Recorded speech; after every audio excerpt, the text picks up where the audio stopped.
So, friends, welcome to this test run of the Swayam Prabha Channel 20 for NEP PDP National Education Policy 2020 Professional Development Program for implementation of NEP for university and college teachers. This is just a trial run. And our colleagues from IGNOU and our regional center colleagues, I'm just alerting them that please do put up questions so that we also respond. This is just a trial run, and the presentation would also be changed when the final delivery of the NEP through the Swayam platform starts. Swayam Vertical 2 protected platform, when it will start, the fourth or fifth day of the program will be fourth day, in fact, is the discussion forum of the 6 days program, and the fifth day is the live conferencing Swayam Prabha Channel 20. And that will also be recorded, and you could also send your queries so that we also respond from our side. This is a platform which we are using, which has presentation as well as a chart system so that you can feed your questions and we would try to respond. And this is for 1 hour, and our actual delivery will be longer time than this. So friends, this is a presentation on, I must also note that we have 14 units in English and Hindi on 14 areas of NEP, important areas, and almost 31 videos contributed nationally by experts, including all institutional heads of the regulators and so on and so forth. Those are the resources, followed by a discussion forum, and finally followed by this Swayam Prabha interactive presentation, which the participants will be joining the Swayam platform through the Samarth portal of registration. So all these resources are available. So what I'll be presenting, in fact, all the resource persons will be joining in later. They will be presenting, either we use a common PowerPoint or they could do their own PowerPoints. What we'll be presenting, there's some very foundational fundamental issues and concerns within what the NEP 2020 has been talking about. Otherwise, all the details are available in those printed units, both English and Hindi, as well as the 31 or plus videos that are already available that will be uploaded. They have been uploaded to this one platform. So let me proceed with this business session of this presentation. So friends, welcome again to NEP 2020 and some of the foundational issues of education reforms. That you see on your screen is basically the important recommendations of the NEP 2020, starting with a structural change, 5 years of schooling, 3 years and 3 years of schooling stays, and 4 + 4 + 1, which either you put senior secondary as a junior college or as a senior secondary, and up to research degree program. So +1 the research degree program. So the NEP 2020 talks about the uniqueness of each child, that the teachers must address one individual student as an individual student and deal with the learning styles and attitude and study approaches and so on and so forth of each child. And that also brings in uniqueness as well as diversity as well as inclusiveness and flexibility. These are all built into that, the definition of uniqueness. Foundational literacy and numeracy is very important, including digital literacy. It talks about, like many countries in the world who have put in or based their education system on their culture, history and tradition, art and so on and so forth. So in our case, the indigenous knowledge, the Bharatiya Jnana Parampara, should also be brought to the fore of the curriculum and teaching learning methodologies. I repeat, curriculum and teaching learning methodologies. And if they can continue to do that for the assessment strategy and the additional resources, including technology-enabled learning, that will be appreciated. Flexibility, because there will be multiple entry and exit. I'll talk about that briefly. Multidisciplinarity. Already we have been teaching through interdisciplinary approaches. Multilingualism, including the mother tongue or the local dialects and the regional languages, and the Rajbhasha Hindi, there should be, and Urdu also, they should, Sanskrit, they should also come to the fore.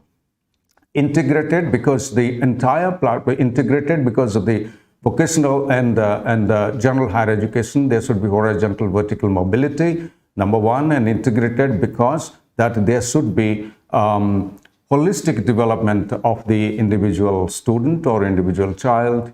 And the holistic would include, I will discuss that in another PowerPoint. This must be grounded in practice because the NEP talks about almost a 50-50 formulation, that enough of theory, the 50% could be largely the disciplinary core, and the rest would be application in context, the context wherever the students and teachers are. The application would include both the activities and engagement, assignments, and so on and so forth, and internship, which is becoming compulsory part of each degree or diploma or certificate program. Social and life skills, employability skills must be built into, because the 4-year undergraduate program, almost 40 credits is being devoted to this. Technology-enabled learning, which will be specifically for teaching learning, language and disability, planning and management, and continuing professional development. The curriculum has to be diverse, inclusive, as well as contextual. Cross-border education delivery talks about and including cross-institutional and cross-border credit transfer. So therefore, the equivalency needs to be established, that we will just touch upon. Distance online learning, which is leading to almost blended learning. National Higher Education Qualifications Framework, which is under discussion. And about regulation, it talks about integrity, transparency, and efficiency, rather than the way that was going on so far. So holistic development of each student, it talks about that we must take care within the curriculum, the physical, intellectual, emotional, social, ethical, and moral development, irrespective of our discipline or irrespective of the label that we are teaching. It talks about Indian culture and values, and like any other country, some of the finest education systems in the world, they are based on their own research, their own culture, their own context, and so on and so forth. So activities are designed and student engagement is built into based on their own context and their own experiences. So the indigenous artifacts and knowledge and research findings, they must be built into the activities, and therefore it becomes more indigenous. Then we have scientific discoveries available in this country starting from 5,000 plus years, and those in mathematics and science, astronomy, as you know, and culture, art and culture, all these should be brought before, and history is an important consideration within that. Indian languages, it talks about why not to teach even professional education like medicine, dentistry, engineering and technology, pharmaceutical architecture, and so on and so forth in one's own mother tongue. It is very much possible, not necessarily English. Insofar as literature in English is available, if they get translated, translation is going on in a massive scale in the country. All this literature, those which are copyrighted free, so the teachers and students will be in a position to deal with their teaching learning in their own local regional language. And especially at the school stage, it must be the local dialect. Dialect simply means even below language. I mean, the spoken language within the family and within the community. Art and culture should be brought forward to our teaching and learning, scientific discoveries, and lifestyle and worldview, which is the yogic shiksha, yoga shiksha, and the sanatan, and the kinds of things that we have been talking about in this country, that the lifestyle should be indigenous-based lifestyle, which we are facing today, lifestyle problems, and the worldview that we have, the Sanatan worldview, that Vasudeva Kutumbakam, that the whole world is a family to all of us. Those kinds of considerations, which are very, very spiritual, nothing religious in this, they are very spiritual, and they should form part of our educational discourse. It talks about increasing gross enrollment ratio 50% by 2035, and so therefore the face-to-face education system also has to take the load, and more so open and distance learning has to share the larger role insofar as increasing gross enrollment ratio is concerned. Equity in achievement of learning outcomes based on facilitating each individual child to achieve the same learning outcome, because even twins learn very differently. Twins have their own different learning styles, they perceive differently, and they proceed differently. Their pace of learning is very different, their approach to learning is different, and therefore equity has to be considered not only in terms of quality, but also addressing individual students' ability, diversified ability to proceed the way they would like to proceed, and therefore teachers need to facilitate that, and that will be called as an inclusive classroom. So inclusive education would be irrespective of gender, caste, status, and disability. They need to be taken into consideration, and therefore enrichment of the learning environment. It talks about institutional restructuring. Besides that, I noted the numbers at the beginning, starting from school to university research. It talks about three kinds of institutions gradually, meaning thereby that the single mode, it may not be single mode. I would simply say that the stand-alone institutions, almost 12,000 plus that the NEP has noted down, in teacher education is the largest number. The stand-alone institutions needs to gradually transform into multidisciplinary institutions. So teaching universities will be focusing mainly on undergraduate and postgraduate teaching, but also backed up by research. Research universities, like Indian Institute of Science, which was research-oriented, it came down to undergraduate teaching to translate research into practice. So research universities were an example of Indian Institute of Science, Bengaluru. Autonomous colleges for postgraduate, undergraduate programs, and student research need to be built into that. This is not faculty research, but student research. So 4-year undergraduate, almost 40 credits, 1/4 equivalent is devoted to research and internship. Flexibility and multidisciplinarity. The students must be provided with the flexibility in choice of programs and courses. There must be flexibility in learning pathways. Multidisciplinary institutions, that simply means standalone institutions will be converting to multidisciplinary institutions gradually. And therefore, multidisciplinary programs would also be coming in. I'll talk about that in the next PowerPoint about multidisciplinarity. Art education, it suggests two very foundational changes across the board. All disciplines, and especially in higher education that we are discussing, art education has to be foundational, common to all the discipline areas, including professional areas, engineering, medicine, technology, IT, and so on and so forth. Foundational art education or foundational arts course has to be common to all, which intends to develop well-rounded, good, value-based individuals, positive-oriented individuals for the community, society, and for the nation. It also talks about vocational education and training, or for that matter, skilling and employability to be built into all kinds of education, irrespective of the discipline that we have been talking about. So these two are compulsory across the board, and which should be compulsory. So therefore, it talks about both undergraduate, postgraduate programs, the flexible curricular structure, integration of science, technology, engineering, art, and mathematics. Instead of STEM, it is talking about STEAM, because art is getting into that, because without art education or arts education, liberal arts education, the education is not complete, even if it is science, technology, engineering, mathematics. Industry academia linkages, especially for the design and development of the curriculum, which are skill-based and employability oriented. Multiple entry and exit, I will explain in the next PowerPoint, the way National Higher Education Qualifications is talking about. Community engagement and service, which is compulsory. A portion of the credit hours would be devoted to community work.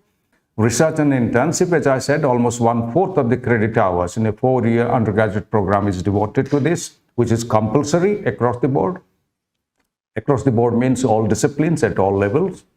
Environment and value-based education, including global warming and green energy and so on and so forth, they must form the part of right from school education to college and university. Indian language, culture, and art, as I have already said, they must find a place within, maybe in multidisciplinary, giving a chance to the students that they can take up language, culture, and art courses and music and so on and so forth from other disciplines while studying one's own discipline.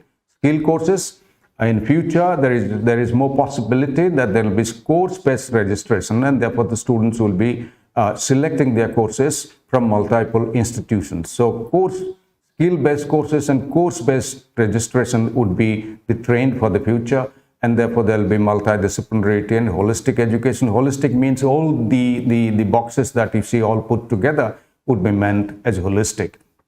Multidisciplinary, simple because the students will be given the choice that they can take up courses of up to certain credits other than one's own discipline core from the other disciplines. And the largest credit hours from one discipline that any institution would have offered would obviously provide the degree, certificate, diploma, or degree.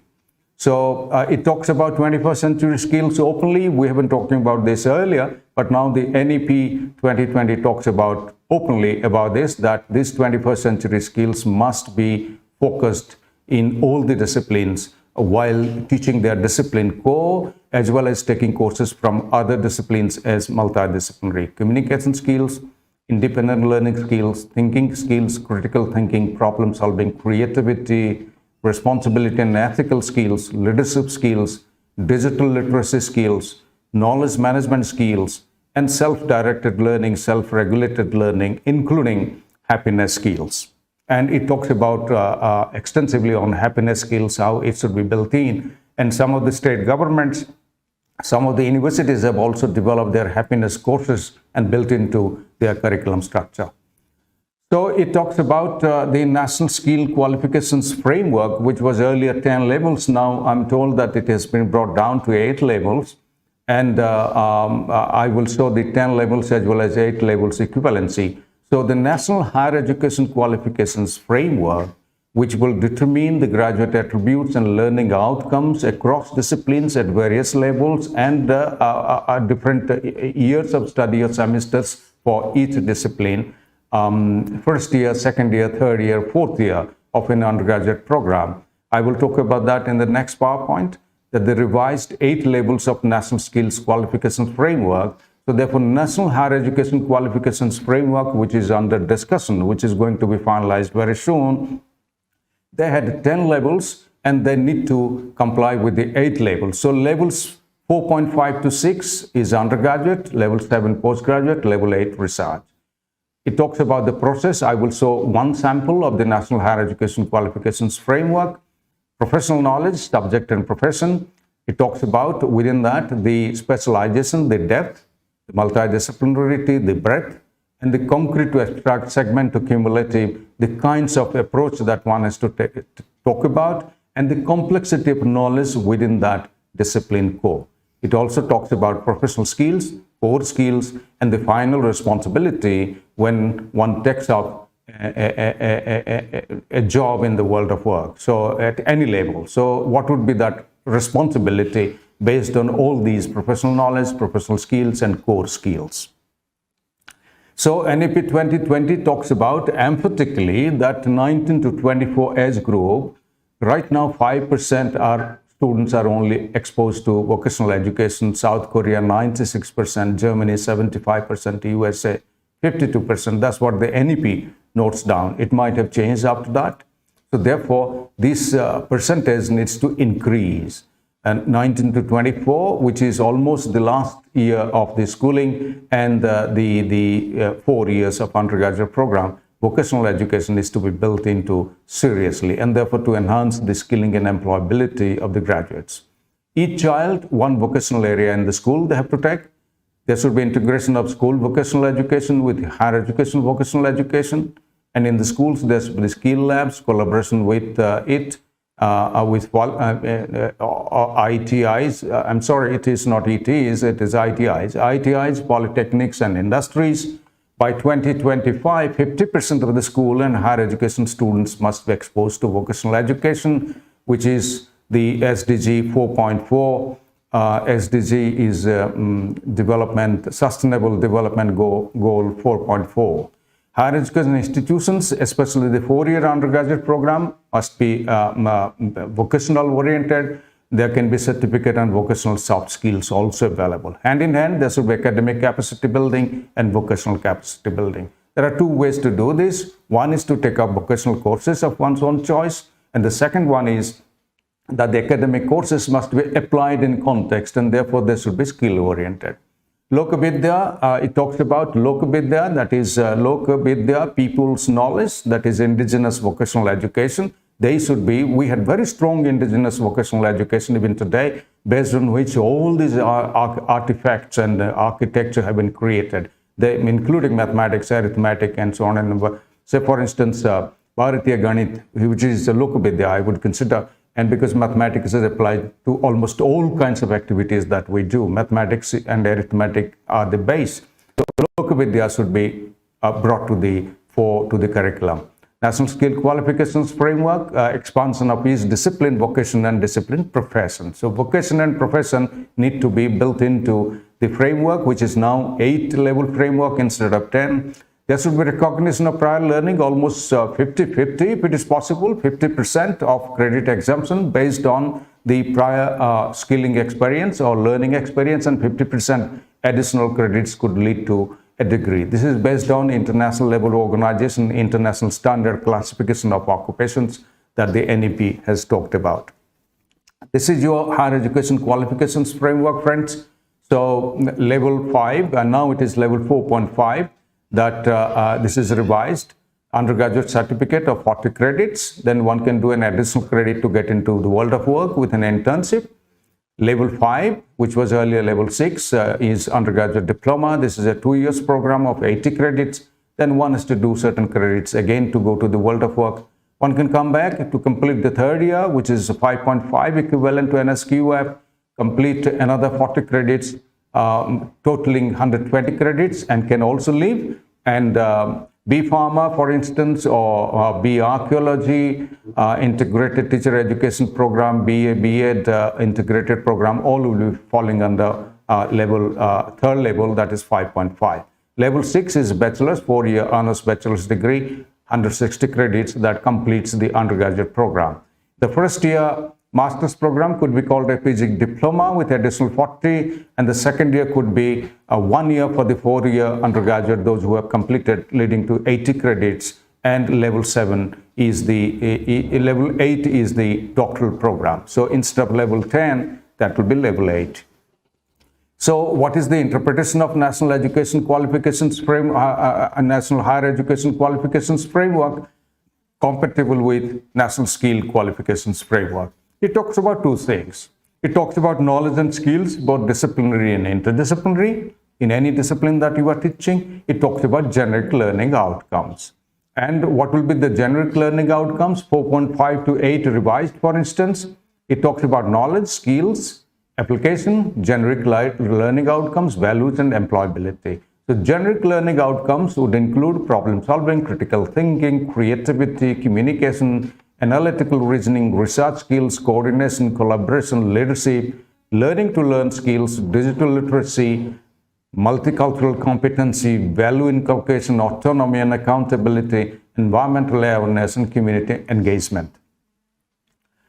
This is one descriptor from the National Higher Education Qualifications Framework. On the left-hand side is the learning outcomes that are specific to disciplinary, interdisciplinary areas of learning, and right-hand side, the graduates should be able to demonstrate the acquisition of A, comprehensive knowledge and coherent understanding, B, procedural knowledge required for that, C, the skills in areas related to specialization, and finally, capacity to extrapolate from what has been learned and apply acquired competencies in new, unfamiliar context, and so on and so forth.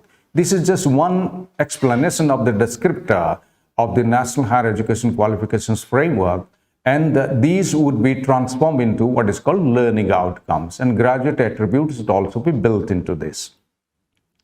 So this is an explanation of the 4-year undergraduate program of 160 credit, disciplinary interdisciplinary core, disciplinary interdisciplinary elective, skill enhancement, ability and vocational, value addition, field project, internship, apprenticeship, community engagement, and research and advanced discipline courses, almost 40 credit equivalents to research and internship. So this is 160 credits. The University of Delhi, for instance, has gone for 172 credits, but these areas of concern or intervention or areas of study remain the same. And right-hand side, you see 80 credits of a 2-year master's program, which can be 1-year postgraduate diploma and 1-year actual master's program if one is 3 years undergraduate or 4 years undergraduate respectively. So friends, UGC, the University Grants Commission, has already notified, issued quite a few notifications, and a few are in the pipeline.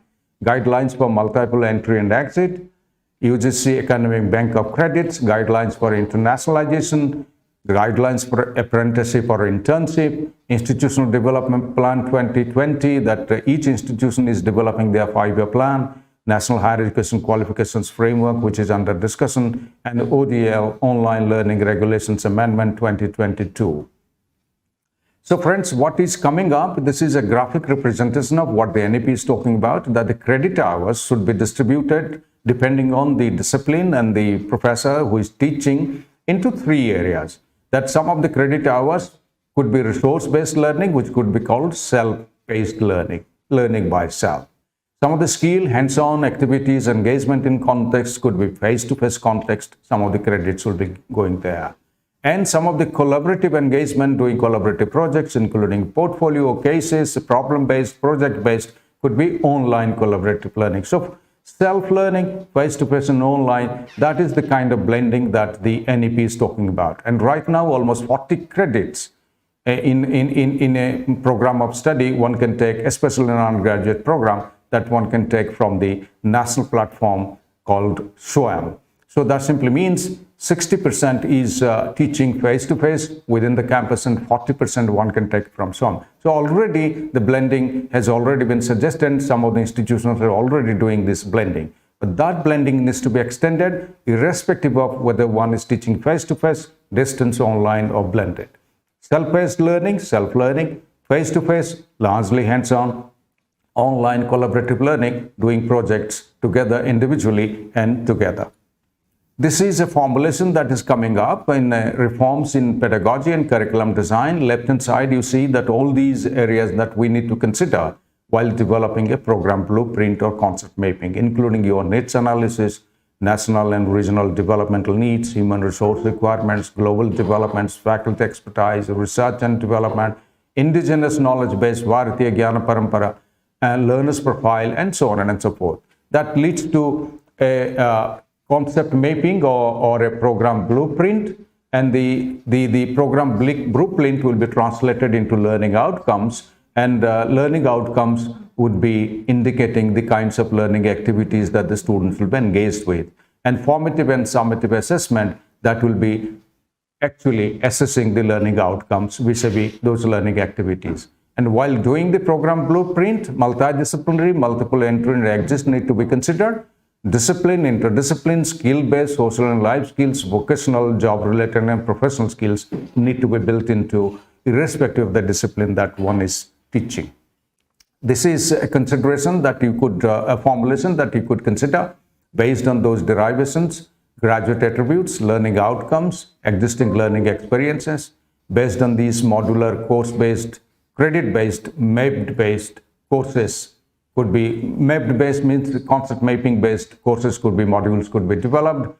Then the learning resources, including 21st century skills, metacognitive learning, and so on and so forth. The authentic tasks to engage. So it talks about 50-50 formulation, 50% discipline core and 50% engaging students in authentic tasks. Engaging students in the world of work, case studies, workshops, extended contract programs, portfolios, internships, and so on and so forth. And finally, one has to develop an assessment rubric, which is not like an earlier teacher-made test, but which has to be authentic, comprehensive, and continuous. It talks about 3 kinds of, I'll talk about that in assessment after a while. So therefore, these 4 areas in a curriculum design would assume significance. Your curriculum mapping, your graduate attributes and learning outcomes derived from the curriculum mapping, the activities that you will design for the students to engage with teachers and students to achieve those learning outcomes, and authentic tasks, especially authentic assessment, which will be assessing the achievement of those learning outcomes. So therefore, it talks about learning outcome 1, activities, assessment 1, learning outcome 2, activities, assessment 2, and so on and so forth. This is one representation of that, this is a collation of the research findings that what you could do starting from a knowledge understanding level up to a final creativity application and creativity level and the constructivist level. Constructivism would simply mean that each student would engage as per one's own ability and choice into tasks and context, the way suitable for oneself, one's own learning style, and so on and so forth, and achieve higher order cognitive learning, higher order meta learning. So starting with the knowledge could be multiple choice tests, understanding through oral examination, application through case studies, analysis through course essay assessment or internship, Creativity could be project-based learning, problem-based learning, case studies, and constructivist learning would be portfolios. It talks extensively about portfolios, including e-portfolios. Portfolios should form an integral part of any program of study that one is teaching at any level. It talks about digital technologies or information communication technologies or technology-enabled learning in these 5 important areas of intervention. That technology must facilitate access to quality education. It must provide for quality of teaching and learning. It must increase quality of teaching and learning. It must be integrated into teaching and learning. Rather than being supplementary or complementary, it should be integrated. Technology would not simply mean a web-based learning or internet-based learning. It could mean audio-visual aids and audio and video programs, radio and television to the web-based learning. All these are within the kitty or the basket of technology-enabled learning. Equity and inclusion, the technology must address the special educational needs and disability. The technology must facilitate continuing professional development of teachers for the whole lifetime. Improving educational planning and administration, including developing management information system or an enterprise resource planning, ERP, or any kind of network and database and management and so on and so forth. It talks about innovative assessment, 3 kinds of assessment it talks about, emphatically, though these were known earlier, but the NEP 2020 says that this must be specifically designed. There should be continuous assessment, there should be continuous assessment, formative. This should be called assessment for learning. There should also be end program or end semester or end module test, which could be called summative, which will be assessment of learning. What it emphasizes more is about assessment as learning, that facilitating students to undertake activities and tasks and face certain assessment strategies that they have to, say, doing a portfolio, for instance, so that they handle their own learning and they develop their self-regulated learning, meaning thereby they will be handling and monitoring and managing their own learning, including management of time, for instance. So this is called an assessment as learning. So NEP 2020 talks about bringing in a large scale assessment as learning while teaching learning is going on for the entire semester or the entire year or entire program of study. And in between, there will be formative assessment, and at the end of a semester or a year, there should also be a summative assessment. These are the kinds of assessment that you could consider. Teachers could consider self-assessment, should also be done. Peer assessment, it talks about. Teacher assessment, digital badges, it talks about. Simulation and learning analytics, they'll be facilitating the teachers and students to reflect more on their learning and to design better activities, improved activities, diversified activities for students to engage with and learn more in terms of quantity as well as quality. Faculty excellence, it talks about 3 things. It talks about many, but these 3 things are very important. Continuing professional development, that technology should also facilitate this. Scholarship of teaching or teaching excellence, this is coming to the fore. Elsewhere in the world, scholarship of teaching and learning has assumed considerable importance. That would simply mean the pedagogy of disciplined teaching and researching the discipline pedagogy. I repeat, because in our country, because of the British influence, the British would give more importance to curriculum rather than pedagogy. The non-British European countries, they would give more importance to pedagogy or didactics than curriculum. Since we have been influenced by the British tradition, we have been giving more importance to curriculum rather than pedagogy. What is coming up is that the pedagogy of the discipline, that each discipline must design and develop its own pedagogy at different levels, and also contribute in terms of research to discipline pedagogy. For instance, anybody who is publishing based on discipline pedagogy, right now it is not counted towards the API and therefore to CEAS. Whereas in my open university, this is the case, this is being considered. So therefore NEP is talking about, and therefore UGC is also working on this, that discipline pedagogy, teachers must be engaged within their own discipline, how to teach and learn, facilitate learning within the discipline. And they should also engage in researching in their discipline pedagogy besides researching in their core discipline. And that should also be considered towards any kind of formulation for facilitating students' academic promotion, development, and so on and so forth. Finally, it talks about professional learning trajectory, that resource-based, credit-based, network-based, technology-enabled professional development strategies facilitating students in a flexible manner to take up professional development as per their own need and choice, and there should be larger network and basket of resources should be available for the whole lifetime. So it goes beyond professional development to include professional learning and therefore professionalization. I must distinguish two factors over here. In our learning teaching as a profession, professionalism is very strong and professionalization later on is very weak. And discipline like law, like lawyers, for instance, their professionalism may be so and so, but they are so, and their professional learning is very strong, or professionalization is very strong. So therefore, it talks about professionalism and professionalization. Joining this together, a professional learning trajectory as a lifelong learning, professional development for the teachers, it talks about. Accreditation regulation, it says that Higher Education Commission of India will be apex. There will be standard setting bodies below that, assessment and accrediting body, and there will be funding financing body. The regulators today, including UGC, they might take a different shape when this Higher Education Commission bill, which is under preparation anytime in the Parliament, it may be passed.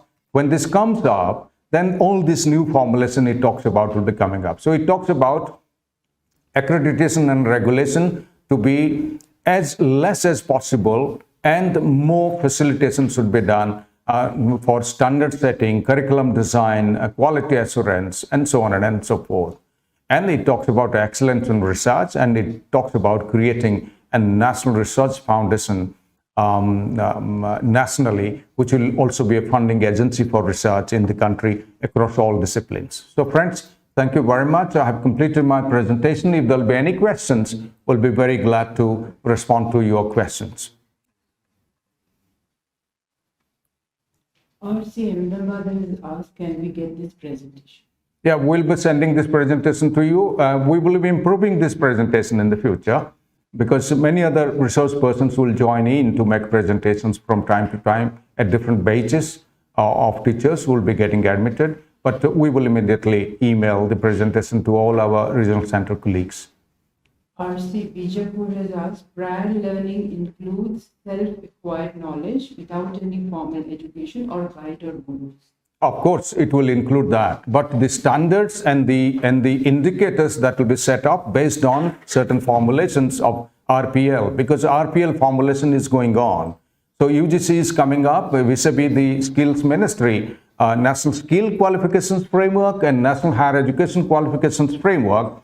They will bring up the recognition of prior learning formulation, which will include informal learning also, that anybody with informal learning can pass that test, then would be accredited for. So that would simply mean that almost 80% of the level force, which is in the unorganized sector, they would appear these tests and come up for taking up courses in the regular face-to-face, distance, online or blended mode at different levels, starting from schooling up to university and research.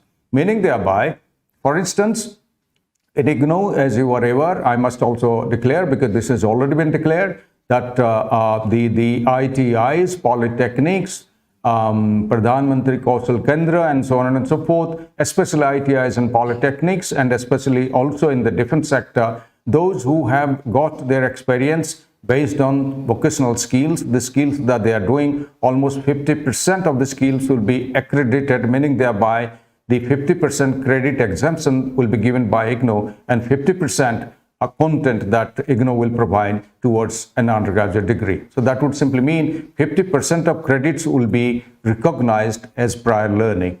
Here it is skill-based, and even informal learning could also be brought in, because recognition of prior learning would not distinguish or would not discriminate. It will certainly distinguish but it will not discriminate between an informal learning and formal hands-on learning or formal learning. So therefore, RPL would include all of these, and new formulations are coming up. IGNOU RC Jorhat has asked, NEP suggesting autonomous colleges. How about the quality assurance when different colleges will have different standards? Of course, different colleges will have different standards. What I feel, I'm not pretty sure, I cannot commit, but I can express what I think, that there should be a staggered, there should be a discriminatory policy towards quality assurance, that those institutions which are at the lowest level would be done hand-holding to come up a little bit. Those who are at the middle level will be little less, and those who are at the high level would be facilitated still less. So that means more facilitation should be done for those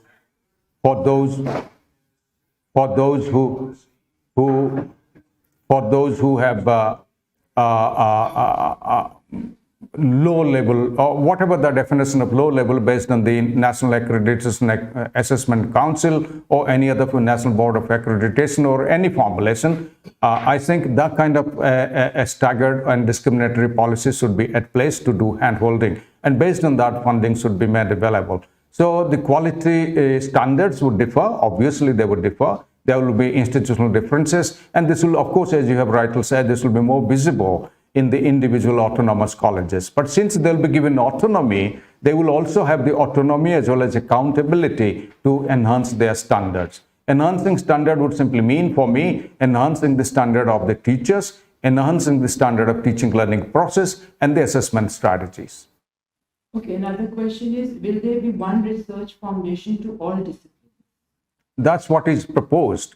The discipline-wise research like UGC funding, ICSR funding, CSIR funding, IEA, Indian Agriculture Research funding, Council funding, IARC funding, and so on and so forth.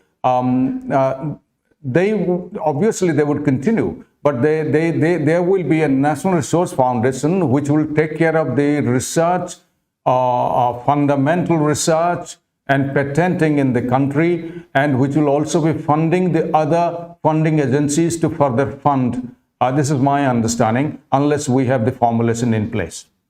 Another question is, how and who will assess individual self-acquired knowledge? Individual self-acquired knowledge, there will be standardized testing and assessment procedure based on the RPL formulation, recognition of prior learning formulation, across different disciplines, across discipline professional areas, across different vocational job areas, and so on and so forth. So everybody is free to join in, just like IGNOU was giving a chance. Any school dropout can join in, do a bridge course and complete our undergraduate program. So everybody will be given a chance. Nobody will be deprived for that. So the test will be standardized. Everybody is welcome. Question is from under the NEP, where will it be there greater regulation or greater self-management of educational system? I think this is a very tricky issue. The NEP is talking about, I haven't a regulator myself, the NEP is talking about less regulation and more quality. So there will be a light regulation but tight quality assurance mechanism. So that needs to be defined further. We are not, as of now, very sure that how light will that regulation be and how tight that quality assurance mechanism. But for sure, I can at least submit at this point of time that the NEC procedure or the NBA procedure would have drastic transformation and change to bring in process intervention into teaching and learning and quality assurance, one. And two, that all the regulatory bodies have been proposed to be standard setting bodies. So once they set standards, the regulation would be based on those standards. That is of now, that once the document formulation comes up, I think these are the guidelines that will provide the base for the formulation of those regulations, because those will be regulations coming up. RC Patna is asking, what way are the reforms going to impact the overall quality of education and higher education? Sorry, what way are the reforms going to impact the overall quality of education? You see, in the institutional ranking internationally, whether it is QS or Times Higher Education or Shanghai ranking, which are the most important rankings in the world, that we are not able to come up in the 100 category. Even 200, 250 now IISc and a few IITs have come up in the 2022 ranking, that is QS ranking that is available to us. So the National Higher Education Ranking qualification is also based on international ranking standards. I'm very surprised to see, because almost 15, 16 years, 17 years, almost 20 times I have visited China, for instance, some as visiting professor and otherwise. 15, 16 years back, they were much behind us, I must admit. But today, China is neck to neck to US insofar as intellectual property, patenting, scientific research output is concerned.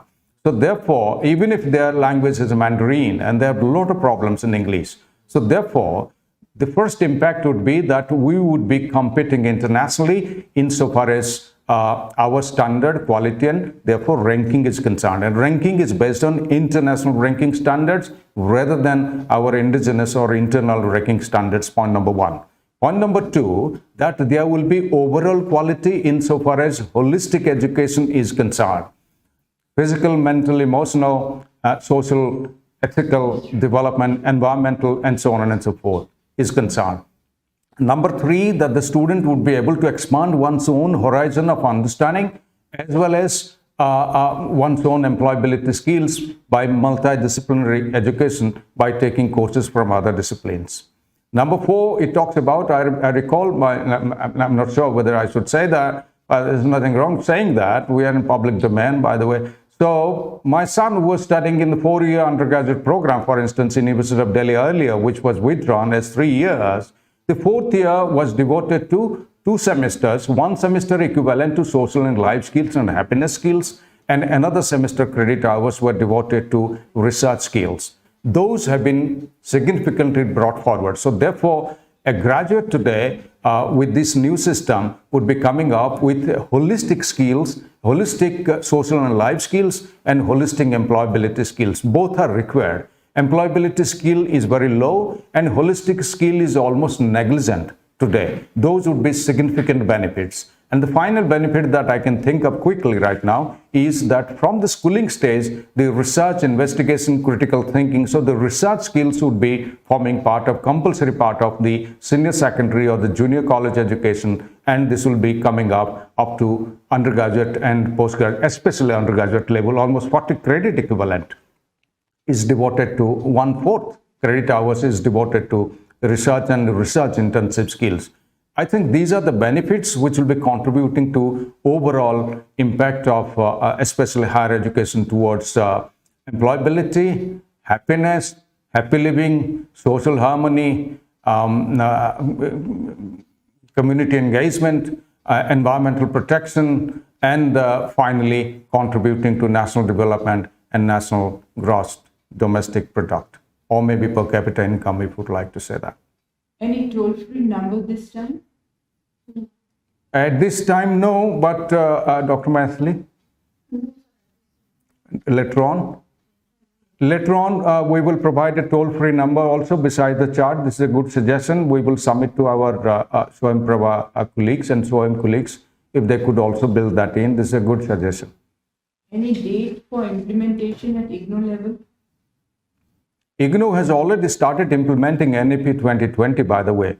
Multidisciplinarity, my colleagues who are also listening will be later on presenting. Professor Jha must have joined in, Professor CB must have joined in, Professor CB Sharma, Professor Madam Sinha, Director of Social Science must have joined in this program, and quite a few other colleagues who have, Professor Parar is with me, and the other colleagues who are also listening too, they will also vouch for that. We, for the last almost 1.5 years, 2 years, we have seriously worked towards multidisciplinary education, multiple entry and exit, academic bank of credits, recognition of prior learning, if Mahapatraji, Vice Chancellor, is listening to, because this Agnibir, as well as the National Skill Development Qualifications, that ministry project of recognition of prior learning, almost 50 formulation with IITs and polytechnics.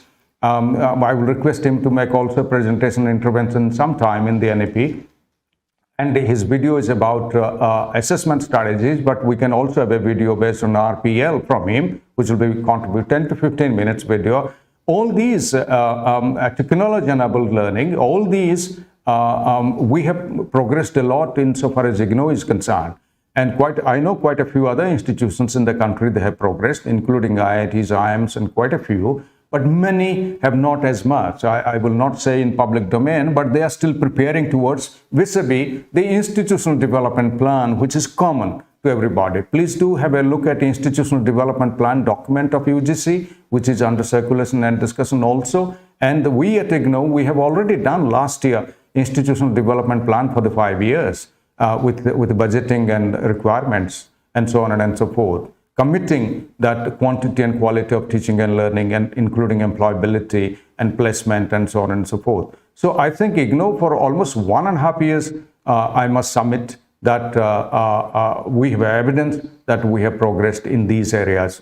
These are most important areas of NEP 2020, and we have in the Academic Council it was passed, in the Board of Management it was passed, based on the Institutional Development Plan. SICA developed this. And gradually, the NEP implementation team, other than this 15 lakh teacher training chaired by Professor Das, Pro Vice Chancellor, we have completed in these areas. Data are available, data have been submitted to the ministry for consideration and as evidence. These are, but that's all fine. But important is that we have implemented. Our colleagues at headquarters across all disciplines, they are conscious of this and they have progressed in certain variable percentages in their own disciplines in designing of this multidisciplinary entry and exit, RPL, credit-based, course-based registration, skill-based courses, and so on and so forth. So there is a request that whether written material be shared before presentation so that self-learning is ensured. The SWAYAM platform will have 14 units in English and Hindi. They have been written by national experts. 31 plus videos are available, including all those institutional heads of AICTE and many NAC chairman and so on and so forth. Dr. Kasturi Rangan's video, all these are part of this kitty. So the teachers will have enough of these resources available to study print as well as video before they come for discussion forum, and the final day will be Swayam Prabha based teleconferencing. And the discussion forum test 30% and the final test 70% multiple choice question based. So these resources are available. Other than these, quite a few resources are available on NEP because many institutions have developed their own institutional development plan, which talks about reforms in curriculum and so on and so forth, vocationalization, employability, skilling. Those could also be tapped by teachers to study, but they are available in their respective public domains if they are available. YouTube videos are also available. But to my knowledge, some of the best practices of implementation of NEP 2020, we are still searching for. I think gradually they will be coming up. I think from IGNOU, we should also do some best practices and put in public domain in YouTube so that others could also learn. Okay. Does NEP 2020 recognize the community knowledge? It talks about community engagement. So community engagement will be local language, local dialects, local artifacts, I'm sure you appreciate. Artifacts would include their lifestyle, the instruments they use, घर की खाना बनाने से लेके बर्तन से लेके तमाम चीजें जो आपको आर्कियोलॉजी में एक्सकवेशन में मिलता है. तो ये तमाम चीजें it talks about community engagement, and it talks about community engagement more to increase community cohesiveness and community social life and happy life. So to increase the happiness index and to reduce the mental tension and to take care of mental health. It has already provided certain credits to a compulsory community engagement. Same question, will the SLM available online? They will be available on the SWAYAM platform. So once you register, I will encourage all colleagues to register. Once you register through the Samarth platform special event for this, Once you register, you get into SWAYAM and you can download those print and video. You can keep yourself. You can circulate widely as much as possible. You can put your in YouTube as much as you like. And this must have wider circulation. They will be available, but you have to register and come in. Otherwise, if you write us personally, we can email you.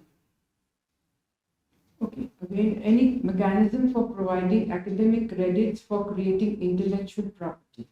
It talks about quite a few things, NEP. This is a very excellent question. It talks about that there must be a reward system for good teaching. There must be a reward system for good research.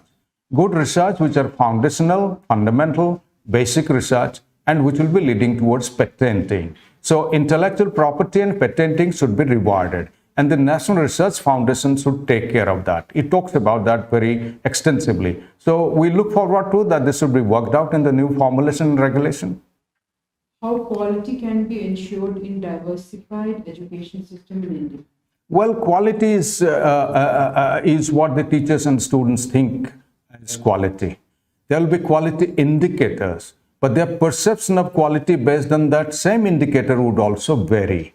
So therefore, it needs continuing engagement, continuing dialogue, and continuing professional development and engagement in disciplined research so that their conception of quality increases. It also includes access to and study of some of the good practices and best practices available in this country, even outside the country, in respective teaching, learning, assessment, and technology areas. So therefore, I think there will be difference in quality perception. The quality standards should remain constant. So therefore, across the board, that the teacher and students and the management of the university, college, and institution, they should proceed towards enhancing the quality, but quality would still remain as teachers and students and educational administrators understand. Another question, will you provide FDP certificate for the participants? We had clarified that there will be an automatic, those who will be completing with 50% pass score, they will be automatically issued a digital certificate. We will not provide a physical certificate, but digital signed certificate will be provided. And as per our understanding, since we are an UGC HRDC equivalent, STRIDE and IGNOU is given UGC HRDC equivalency, and the UGC letter says that yes, this program is equivalent to UGC HRDC programs. So therefore, I have no hesitation to say that this is also equally applicable to like any HRDC short-term 6 days program or 12 days refresher program equivalent to contributing to API and CS.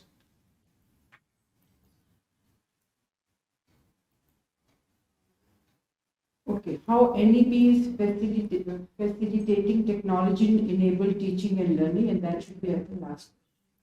NEP is talking extensively about this. It doesn't specifically per se talks about open and distance learning, but it talks about blended learning. So in future, all higher education institutions should be getting into blended teaching and learning. Point number one. Blending would be a blending of self-learning, face-to-face hands-on, online collaborative learning, depending on what percentage that institution and professors themselves, they have the autonomy to like to, the institution would decide the kind of mix they would like to do. Point number one. Point number two, in terms of technology-enabled learning, it talks about that all these, starting from audio-visual aids and audio and video up to web-based learning, they should be brought forward, and social technologies and networks, like for instance, Google Groups, Facebook interaction, Twitter interaction, and so on and so forth, they must be brought forward. Like for instance, we had experimented blogging as an individual reflection and wiki and a collective reflection. This must be, and strong research evidence today is available. For last 2-3 years, I was going through significant amount of research which are supporting these rather than complex technologies and networks. So therefore, these must be integrated into, including a mobile SMS, for instance, or a WhatsApp group interaction, which will be contributing to academic development. Point number two. Point number three, it talks about bringing in machine learning, Internet of Things, and learning analytics and artificial intelligence. Professor Paraj is sitting with me. She is more conversant with this than myself. So machine learning, artificial intelligence, which I don't understand much, but I'm just speaking out to you. It's not my fault, but I will get into this. So machine learning, artificial intelligence, Internet of Things, learning analytics, more specifically, it talks about these 4 areas which should be brought into academic teaching and learning. And we know certain interpretations of these, but they need to be worked out and need to form an integral part of the curriculum design and pedagogic design. There's a question if we have time. There will be 2 levels of outcome of this PTP. One is total number of registration and other one is total number of teachers successfully completing the FTP. So what is the question? So you are giving best wishes to us or what? Yes. So those will be admitting and those will be completing. If I can interpret that question of yours, that those will get admitted, and if all cannot complete, those who cannot complete, they can re-enter in the next batch available and can complete the test and get the certificate. And how many times? We have not limited. As many times that they are not able to complete, they could drop in and also complete the program and take the certificate. It's the same provision of certificate of participation or certificate of completion. Certificate of participation and completion? Why not? Rather successful completion. So friends, thank you very much for an excellent interactive session. We will repeat this in future. This was a trial run, and we will repeat. And all our colleagues who have joined in, they are also listening to this. They could do it much better, much differently. But this is the procedure that is coming up. So thank you very much.